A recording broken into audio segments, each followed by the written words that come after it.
Vanguardia MX. El fútbol femenil no da para vivir en México. A pesar de ello, las mujeres intentan cada año participar de manera profesional en un ambiente hostil, machista y sectario. La desigualdad salarial entre hombres y mujeres que juegan profesionalmente a este deporte es abrumadora.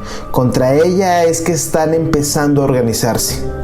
Este es el sumario con el que Adriana Armendáriz nos publica en las plataformas de Vanguardia y de Semanario un reportaje que habla justamente sobre estas brechas inmensas, en ocasiones invisibles, pero que con toda seguridad es necesario señalar. De eso va el podcast de esta semana, Escrutinio. Tenemos aquí a Adriana Armendáriz, una de las reporteras jóvenes de la redacción de Vanguardia y que ha hecho ya algunos trabajos de investigación. Hola Adriana, ¿cómo estás? Hola César, muy bien, muchas gracias por la invitación. Es un gusto estar compartiendo micrófonos contigo y pues platicar de este tema que me parece muy importante, pero además que es como el inicio de algo que se viene muy grande, no solamente en la cuestión del fútbol femenil, sino en general, ¿no? Y sobre todo en nuestro país, que si uno de los principales temas por los que luego somos apuntados tristemente a nivel mundial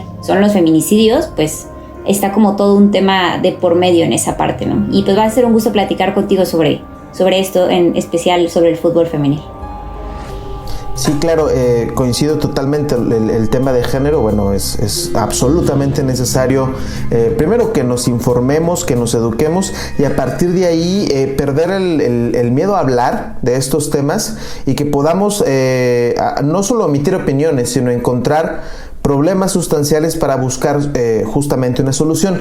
Y bueno, antes de entrar al tema, digamos, al tema sustancial de esta ocasión, les platico que Adriana realizó este reportaje como parte de un proyecto al cual fue invitada. El proyecto se llama Voces Emergentes y quisiera que antes de detallar la problemática, Adriana nos comentara de manera breve de qué se dio, cómo se dio esta invitación y la dinámica que se siguió en este taller. Claro, mira, la invitación a mí tal cual me llegó por parte de nuestra directora editorial, Kowanin Silva. Ella me comenta que Inquire First, que es una organización de periodistas en Estados Unidos en colaboración con algunos periodistas de México, pues traen este proyecto titulado Voces Emergentes, que va destinado a los jóvenes periodistas e incluso a los estudiantes de comunicación y periodismo que pues están interesados en ejercer y en hacer sus primeros proyectos en cuanto a investigación en el ámbito periodístico, ¿no?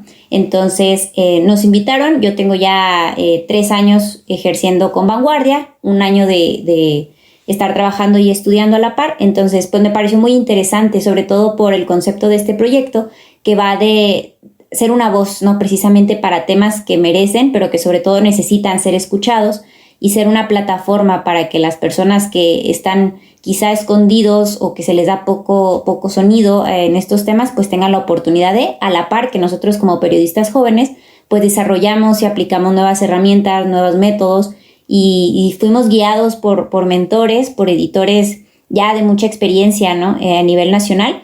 Y pues fue un proyecto que se hizo en varios estados de México, todo todo unificado. Y la verdad que fue un proyecto muy interesante. A mí me tocó trabajar con gente de Torreón, pero había gente de Michoacán, de Chihuahua, de Baja California, de Sonora, ¿no? De muchos lados. Entonces, por ahí fue un poquito este proyecto. Entonces lo trabajamos más o menos como por 1 mes y medio. A la par que íbamos nosotros desarrollando el proyecto, nos iban dando diariamente algunas capacitaciones, charlas, sobre herramientas digitales, sobre cómo investigar, cómo redactar y demás, ¿no? Entonces, de ahí surge esto. Ajá. Perfecto. Ahora, Adriana, ¿cómo se da? Estás en el taller. Platícanos cómo un grupo de periodistas jóvenes, que en este caso trabajaste de la mano de Diego Santana, que también es reportero del semanario de Vanguardia, y de Mariana Rodríguez, ¿cómo llegan a la propuesta de este tema? Y me gustaría que nos dijeras también por qué es necesario abordarlo. Claro, por ahí luego al inicio, Mariana y Diego, ambos radican en Torreón, y todos chocábamos con los temas en el sentido de que, bueno, yo estaba un poquito más en la parte conocedora en cuanto a deportes y ellos más en la parte de cine, de cultura. Entonces llegamos a un acuerdo en el que dijimos, ok, bueno, ¿qué es lo que ahorita está como en auge? No, pues que la cuestión de género, ¿no? ¿Cómo podemos aterrizarlo a alguna de las cosas que conozcamos? Pues al deporte. Y aprovechamos que, bueno, se están reactivando de cierta forma los deportes a nivel nacional e internacional a causa después de lo de la pandemia. Entonces por ahí llegamos como a esta parte, ¿no? Mezclar la parte de género con la reactivación deportiva y pues en estas áreas de oportunidad que tiene el fútbol femenil en el país, ¿no? Claro, y platícanos un poquito para la gente que no estamos tan versados en este tema. Luego uno se imaginaría que pues las disciplinas como el fútbol deberían tener ya desde hace tiempo, digamos, no sé si decirlo como leyes o al menos sí un tipo de organización que permita que los equipos profesionales de hombres y mujeres compitan al mismo nivel, pero sé que encontraste datos que nos dicen que no es así. Exacto, sí, incluso a nivel profesional, en cuanto a la rama varonil, también está muy poco regulado en el sentido que incluso han habido momentos en los que los jugadores deciden reunirse para hablar sobre las condiciones laborales de ellos, ¿no?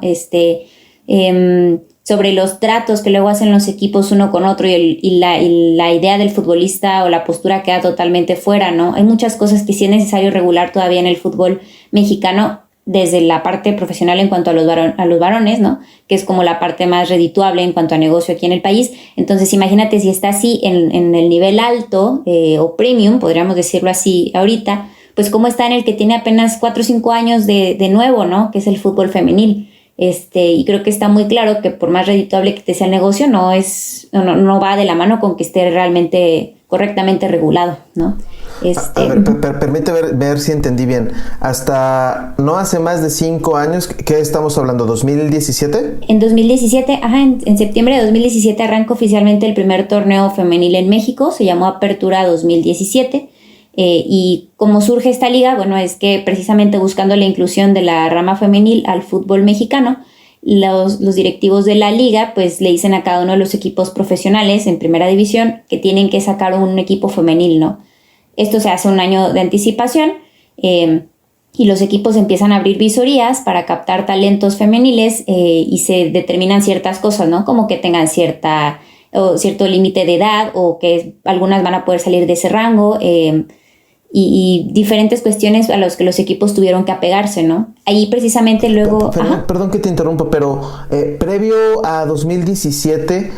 ¿cuál era el grado máximo o digamos el nivel máximo de participación profesional que las mujeres, las futbolistas en este caso, podían aspirar? Es decir, ¿en dónde se topaba su participación profesional? Mira, dependiendo mucho de los casos, luego había quienes, viendo que no había un futuro como tal en cuanto a nivel profesional en México, pues se quedaban estancados a nivel universitario, ¿no?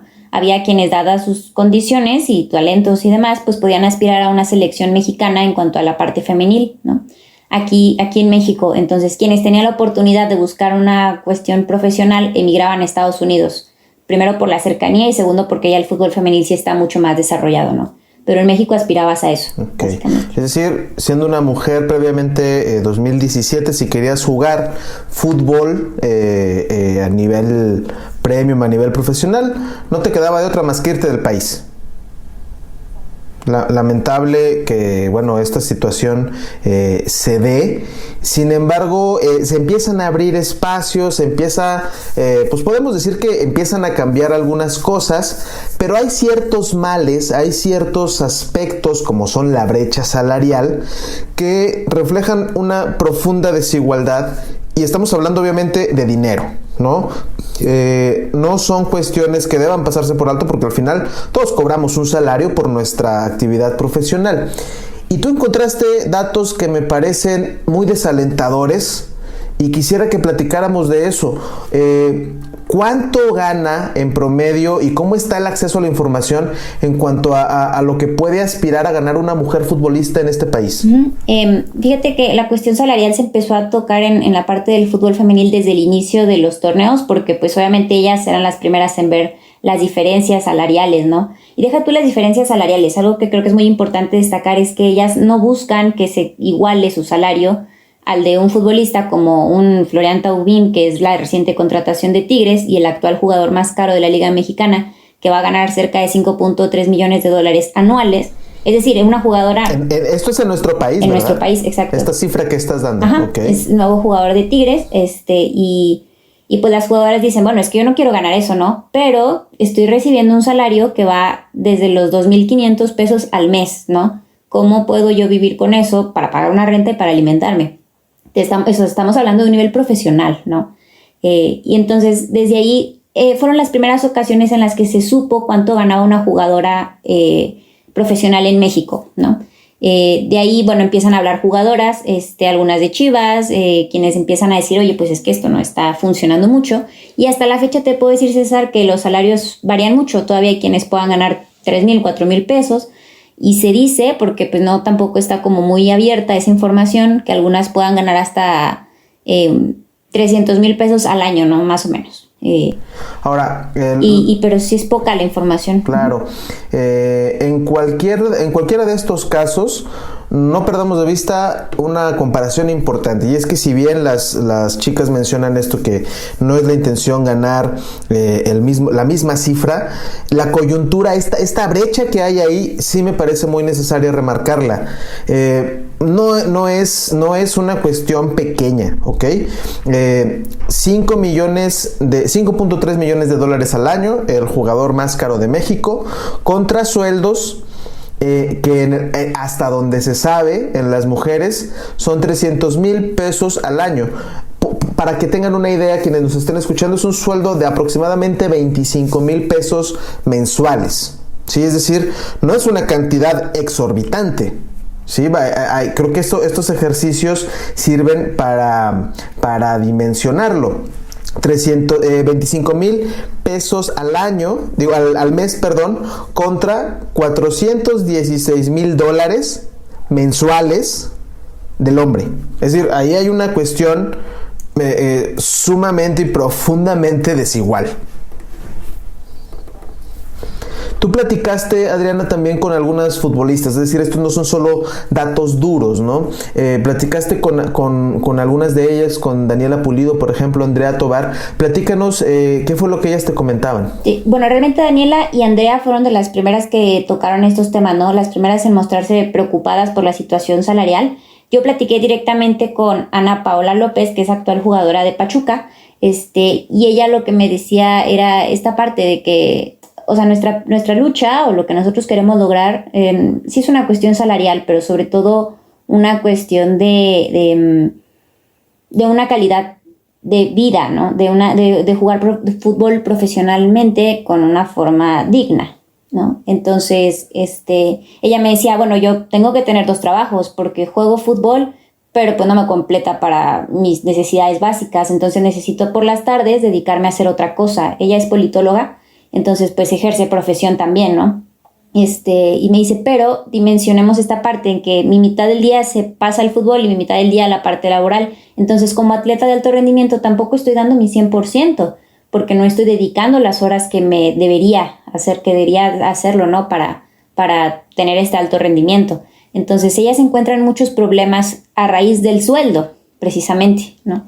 También la parte de que, pues, les afecta en la parte personal, por lo mismo de los tiempos, porque entonces no puedes tener una pareja quizá, o sí, pero que se adecue a tus tiempos, porque ellas viajan los fines de semana y están fuera muchos días, y si eso le sumas el poco salario, pues como que desalienta un poco, ¿no? Claro, y bueno, en estos casos recordar que estructuralmente, por justo las cuestiones desiguales en nuestro país, se habla de estas dobles o triples jornadas que las mujeres tienen que hacer en su día a día, ¿no? Porque al mismo tiempo están las cuestiones profesionales, están las cuestiones personales, las labores de la casa, en donde todavía en muchas situaciones son actividades que irresponsablemente los hombres delegamos a las mujeres. Imagínense en este caso tener 2 o 3 trabajos para completar para los gastos básicos o para los gastos diarios, pues obviamente esto termina termina siendo muy complicado.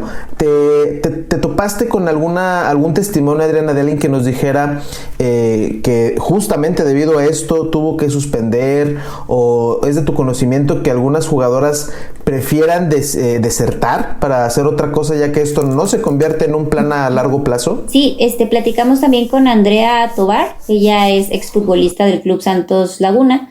Ella empezó precisamente en el primer torneo, en la Apertura 2017, y ella nos platicó que ganaba entre 3,000 y 4,000 pesos mensuales, ¿no? Y le pagaban por quincena. Y nos decía que cuando acaba el primer torneo, Santos le dice, bueno, ya no vamos a necesitar tus servicios, muchas gracias.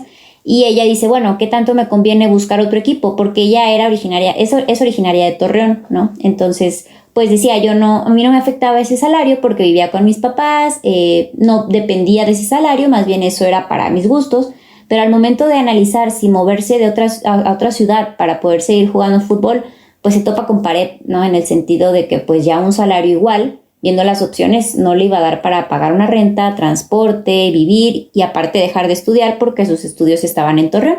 Entonces decide pausar todo y dedicarse nada más a estudiar. Entonces deja ya el fútbol y actualmente, bueno, es profesionista por su carrera tal cual, ¿no? Claro, y bueno, seguro como este caso habrá historias igual alrededor de la República que se repitan, en donde la misma falta de oportunidades cause que promesas del deporte tengan que desertar de estos sueños, ¿no? Que justamente pues se dan por estas fallas estructurales. Una cosa que hicimos para el reportaje, Adriana, y que nos sorprendía al mismo tiempo darnos cuenta, ¿no? Lo platicábamos al momento del cierre, que son estos procesos en donde terminamos las ediciones y ajustamos con pinzas lo que haya que ajustar, es que para no salirnos del mismo tema, la situación desigual no se trata de una particularidad mexicana, ¿verdad? Es una cosa que se replica en el mismo mundo del deporte y se replica alrededor del mundo. Platícanos de ahí un dato que encontramos que tiene que ver justamente con Lionel Messi, que a propósito acaba de dejar el Barcelona y bueno, ahí se volvió tendencia en estos días. Encontramos una comparación más o menos como la que acabamos de hacer en cuanto a los jugadores mejor pagados en México, pero todavía profunda. Me parece que es mucho más abismal de lo que nos imaginábamos. Claro, bueno, Messi pues sí es como la elite, ¿no? Del fútbol internacional, y encontramos que bueno, su salario anual oscila entre los 130 millones de dólares, siendo uno de pues obviamente de los mejores pagados a nivel mundial, y en comparación con Carly Lloyd, que es la jugadora actualmente mejor pagada a nivel mundial, ella es estadounidense, y bueno, está ganando aproximadamente $518,000 anuales, ¿no? Que pues también es ahí una cifra bastante distinta, ¿no? Y bueno, esta era la parte específica del fútbol, ¿no? Pero encontrábamos también en la parte del tenis, en rangos generales, pues está el número 1, recibiendo una cantidad muy distinta a la que es, pues siendo la primera mujer, la mujer número 1 está en la posición número 4 entre los tenistas mejor pagados, ¿no? Entonces, pues desde ahí, el tenis, es el fútbol, es la brecha salarial en México, son muchas cuestiones, ¿no? Sí, y bueno, obviamente esto es un reflejo de cómo estamos actualmente y de los cambios que necesitamos hacer. Y hablando justamente de cambios, Adriana, platícanos un poco de qué cambios se están haciendo en la Federación Mexicana de Fútbol para darle la vuelta a esta situación, o si por el contrario no se está haciendo nada, que sería todavía peor. Sí, la verdad que platicando con las jugadoras nos comentan que sí han habido cambios desde el inicio del torneo. Uno de los que más destacaron fue precisamente que ya se transmitieran los partidos en la televisión, porque no se hacía anteriormente, o sea, vaya, cuando iniciaron. Con el tiempo ya se logró eso, que obviamente le da un empuje muy fuerte a la liga, porque entonces ya está al alcance de muchas más personas. Desde ahí se empiezan a mover las cuestiones de patrocinios y empieza a haber flujo de dinero. Entonces desde ahí esa parte ya les benefició. Nos comentaban también que en la cuestión de logística también están ya mejor organizados, que sí se les van mejorando poco a poco las condiciones laborales, también los salarios van aumentando, aunque un poco lento, pero que sí van ahí mejorando las cosas. Ellas en marzo de 2020, las jugadoras de la liga, emitieron un manifiesto en el que exponían algunos puntos que les interesaban, entre ellos la parte salarial, la desigualdad laboral, y pues entre otras ser reconocidas tal cual como personas que requieren estar íntegras en sus diferentes ámbitos, ya sea personal, laboral, económico, etcétera. Lamentablemente en marzo de 2020, también se viene la pandemia y frena mucho este proyecto que ellas traían, y están buscando retomarlo para que no quede como en el olvido y una cosa histórica que se hizo, sino realmente retomarlo y que esto sea el caminito a trazar para las generaciones que vienen atrás. En el reportaje luego también traemos ahí la historia de Luciana Rodríguez, que es una jugadora saltillense, que yo platicaba con ella y le decía, Luciana, es que tú tienes poquito en el fútbol relativamente, eres joven, todavía no llegas a los niveles profesionales, pero ya sabes cómo está la situación. Y ella me decía, sí, pero no importa, a mí me motiva porque pues realmente es mi pasión. Y es lo que yo quiero, y estoy consciente que si requiero moverme de país, lo voy a hacer, pero que sea por el talento futbolístico. Platicaba también con su papá y la respalda en esta parte. Entonces, definitivamente hay ganas desde las generaciones que vienen atrás como de las que están vigentes y están en esta lucha constante por la mejora. Y pues falta nada más, yo creo que unirse todos, tanto medios de comunicación, también tenemos un papel muy importante. Nos comentaba Ana de Pachuca que nuestra labor es precisamente esa también, marcar la agenda y tener los puntos sobre las IES bien marcados y decir, oye, falta esto, oye acá, oye lo otro, ¿no? Entonces todos desde nuestra trinchera, medios de comunicación, las nuevas generaciones, las jugadoras, los directivos, los patrocinios, todos, yo creo que ahí está la clave, el realmente trabajar juntos por el bien que vendría siendo el deporte, ¿no? Claro, y en este caso tú has cubierto la fuente deportiva y ahorita la plática la estamos centrando en los niveles semiprofesionales, mayormente profesionales, pero ¿qué ocurre? Sabemos que quienes llegan a estos equipos no se da de pronto, es decir, hay escuelas, tenemos fútbol llanero, por ejemplo. Esta disparidad que vemos en los niveles más altos, ¿la has visto también desde que empieza la formación, desde previamente a que se convierta quizá en una aspiración profesional?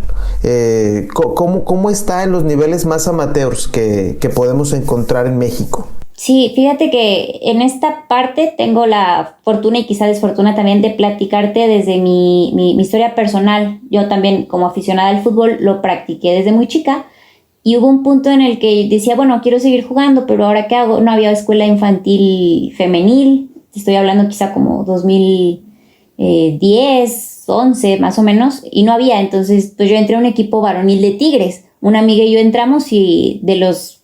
te puedo decir que eran alrededor de 26 niños, nada más éramos ella y yo.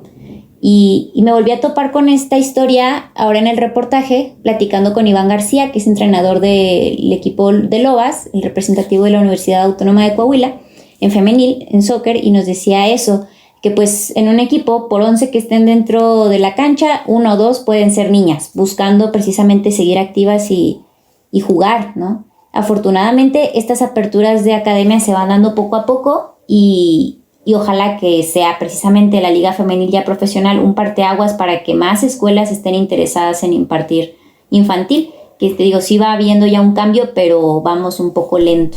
Claro, y bueno, ahí creo que lo que está diciendo también es revelador, porque hablamos una diferencia de aproximadamente 10, 11 años, ¿no? Y la historia, como dices, se sigue repitiendo. Entonces, creo que ahí resta mucho que hacer, obviamente desde dentro de los aparatos deportivos, pero también como audiencia, porque finalmente esto no deja de ser un negocio, lo tienen muy claro quienes lo manejan y lamentablemente quienes lo tienen más claro son justamente quienes padecen estas desigualdades. Creo que también mientras aprendamos como audiencia que la calidad deportiva entre equipos varoniles o femeniles no radica en el género, ¿no? Creo que también podemos justamente dar más apertura. Tú has ido seguramente a partidos femeniles de diversas disciplinas. Me gustaría que le dijeras a la gente, Adriana, tú como una apasionada también de todas estas disciplinas, ¿cuál es la experiencia que se vive? ¿Puedes encontrar mayor calidad en un partido de hombres en comparación de uno de mujeres? No, hombre, la verdad que no es cuestión de género, sino de espectáculo y de ganas que le pueda poner o no el deportista, ¿no? Y ya si se trabaja en conjunto, bueno, la verdad que los espectáculos femeniles, esos son un verdadero espectáculo porque se rompen todo en el juego, luchan, meten la cuestión física, tienen alto rendimiento, o sea, realmente te dan un partido de primer nivel, que es lo que te están vendiendo al final de cuentas, ¿no? Y que están cumpliendo, lo están realmente aportando esa calidad deportiva. En la cuestión de aficionados, hemos ya vivido finales Tigres Rayadas que dan un tremendo show en cuanto a que los partidos terminan cardíacos, que muchas veces habrán de disculparme, pero terminan siendo mejores finales que las varoniles, y que realmente ahí sí falta un empuje, como decirlo, un interés total por parte de todos los equipos femeniles, porque sí es cierto que ya en los últimos torneos se está haciendo repetitivo quienes llegan a las finales. Estoy hablando de Tigres, Rayados, América, Chivas, que realmente luego son las que más empujan este proyecto femenil. Y los resultados están hablando por sí solos, ¿no? Entonces, no pasa lo mismo quizá en la parte varonil, que puede variar un poquito más, que llega Cruz Azul, que llega Santos, que al otro está América, Rayados, Tigres, que de pronto se mete un Pachuca a las finales, ¿no? Entonces, desde ahí es un poco, pues, distinto. Incluso platicando con Javier Gómez, que también es directivo de fútbol aquí en Saltillo, nos decía que a su percepción, cuando se pide a los equipos que abran esta parte de un equipo femenil, para muchos representó una carga más que realmente una oportunidad de crecimiento, porque tenían que invertirle ya a un equipo femenil también, no nada más al varonil. ¿Y qué ocurre en esos casos? ¿Que no quieren invertir? Que tienen que hacerlo porque estaba como requisición de la liga para seguir jugando, ¿no? Y pues tenían que hacerlo, pero las condiciones quizá no eran las mejores, ¿verdad? Entonces, y ahora tiene mucho que ver con la solvencia económica que tienen los equipos. Vaya, Tigres, Rayados ahorita están en los niveles más altos y por ende pues les da más la cartera para dividirse entre el varonil y femenil, ¿verdad? Quizá un Necaxa pueda batallar más o menos o es distinto, ¿verdad? Pero desde ahí parte esta diferencia también. De acuerdo. Pero definitivamente en la cuestión de espectáculos, César, sí es un show total. O sea, Rayadas y Tigres llenan estadios en las finales para irlas a ver y demás. Claro, yo creo que una de las mejores cosas que podría pasar con este reportaje y con este podcast, en primer lugar, es que cada vez haya más apertura y digamos más oportunidades que involucren tanto políticas públicas, decisiones empresariales, etcétera, todo lo que tiene que conjugarse para que estas desigualdades de las que estamos hablando se reduzcan, porque la calidad, ya nos está confirmando Adriana y por supuesto no es motivo para dudarlo en ningún otro momento, la calidad está ahí. La disciplina está ahí, sin embargo, no tenemos el ecosistema todavía para que funcione. Y por otra parte, lo que comentaba hace unos momentos, hay que ser, creo que, más abiertos para que podamos disfrutar este tipo de deportes. Fíjate, Adriana, yo a los pocos eventos deportivos que he asistido, se encuentra una lucha libre femenil no recuerdo el nombre de la liga, pero creo que así se llamaba, Liga de Lucha Libre Femenil, que tuvo sede acá, hubo varias peleas en Monterrey.